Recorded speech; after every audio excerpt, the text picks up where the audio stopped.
ശ്വാസകോശത്തിന് cancer വന്ന ഒരാൾ ചുമയ്ക്കുന്നത് നിങ്ങൾ കണ്ടിട്ടുണ്ടോ? അയാൾ കിതയ്ക്കുന്നത്, ചോര തുപ്പുന്നത് കൊല്ലം 2011.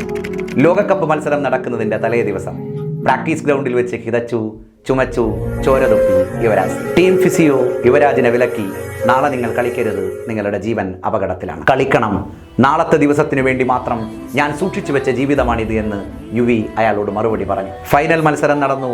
ഇന്ത്യ കപ്പുയർത്തി. Yuvraj Singh man of the ടൂർണമെന്റായി.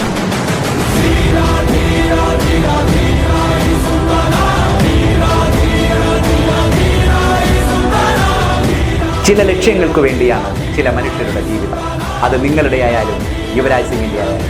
ആരൊക്കെ പിന്തിരിപ്പിക്കാൻ നോക്കിയാലും, ജീവിതം തന്നെ തിരിഞ്ഞു നിന്നാലും ജയിക്കാൻ നമ്മൾ തീരുമാനിച്ചു കഴിഞ്ഞാൽ ജയിക്കുക തന്നെ ചെയ്യും. മറക്കരുത്.